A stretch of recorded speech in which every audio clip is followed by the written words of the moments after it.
अस्सलामुअलैकुम नाज़रीन, MR news studio से मैं हूं कंजा असलम और मैं हूं मारिया खान। सबसे पहले न्यूज़ हेडलाइंस। नस्ला टावर को मशीनरी या बारूद से मसमार करने से मुतालिक फैसला ना हो सका। कमिश्नर कराची ने नस्ला टावर गिराने की प्री डेमोलेशन के लिए director general Sindh building control authority को खत लिख दिया। तफसीलात के मुताबिक नस्ला टावर मसमार करने से मुतालिक डिप्टी कमिश्नर की सरबराही में इजलास हुआ, जिसमें नस्ला टावर को मशीनरी या बारूद से मसमार किया जाएगा। इसका फैसला ना हो सका। ज़राए का कहना है कि इजलास से मुतालिक डिप्टी कमिश्नर इसने भी बताने से गुरेज किया। इजलास में बिल्डिंग गिराने के प्रपोजल देने वाली 2 कंपनियों ने भी शिरकत की।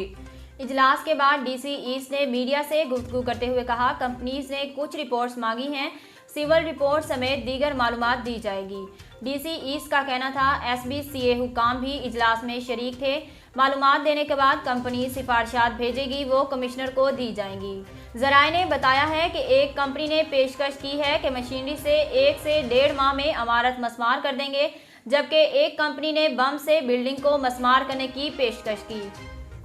पंजाब के 2 अजला टोबा टेक सिंह और ओकाड़ा में खवातीन के साथ मुबैना ज्यादती के वाक़यात पेश आए। कमालिया में एक शख्स ने 80 साल की बेसहारा खातून को अपनी हवस का निशाना बनाया, जबकि ओकाड़ा में दौरान डकैती शादीशुदा खातून को इज्तिमाई ज्यादती का निशाना बनाया गया। एमआर न्यूज़ के मुताबिक पंजाब के ज़िला ओकाड़ा के मोहल्ला अहमद शाह में 2 मुसल्लह अफराद ने डकैती मज़ाहमत पर अहले खाना को तशद्दुद और शादीशुदा खातून को इज्तिमाई ज्यादती का निशाना बना डाला। पुलिस हुकाम के मुताबिक दौरान डकैती शादीशुदा खातून से मुबैना इज्तिमाई ज्यादती की गई। मुतासरा खातून की मुद्दत में वाक़े का मुकदमा डकैती और इज्तिमाई ज्यादती की दिफात के तहत दर्ज कर लिया गया।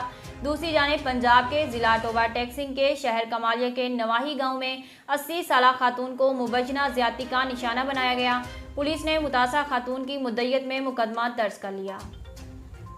वज़ीर आज़म इमरान खान ने ट्राइकर प्लस के खुसूसी नुमाइंदों से होने वाली मुलाकात में कहा है कि अफगानिस्तान के मुंजमद असासों की बहाली समेत दीगर फौरी इक़दामात की ज़रूरत है। ट्राइकर प्लस, जिसमें चीन, रूस, अमरीका और पाकिस्तान शामिल है, के नुमाइंदों ने आज वज़ीर आज़म से मुलाकात की। वज़ीर आज़म ने ट्राइकर प्लस इजलास कामयाब बनाने पर मुबारकबाद देते हुए कहा कि अफगानिस्तान में अमन और इस्तेहकाम खित्ते की खुशहाली के लिए ज़रूरी है। उम्मीद है आलमी बिरादरी सूरत हाल की संगीनी को तस्लीम करेगी। वज़ीर आज़म इमरान खान ने कहा, हम अफगान मसले के हल के लिए हमेशा सियासी तस्वीर पर जोर देते रहे हैं। आलमी बिरादरी अफगानिस्तान में इंसानी और इक़्तिसादी मसले से निपटने के लिए फौरी मदद करे। उन्होंने कहा, अफगानिस्तान में अमन और इस्तेहकाम खित्ते की खुशहाली के लिए ज़रूरी है। अफगानिस्तान के लिए पाकिस्तान ने एक जामिया सियासी तस्वीर की हिमायत की थी। मुलाकात में वज़ीर आज़म ने अफगानिस्तान की इक़्तिसादी मदद की फराहमी पर जोर देते हुए कहा, उम्मीद है आलमी बिरादरी सूरत हाल की संगीनी को तस्लीम करेगी। अब तक के लिए इतना ही। खबरों की मज़ीद तफसीलात जानने के लिए हमारे यूट्यूब चैनल को सब्सक्राइब करें और हमारे फेसबुक पेज को फॉलो करें। इसी के साथ ही अपनी मेज़बान मारिया खान और कंजा असलम को दीजिए इजाज़त। अल्लाह के बाद।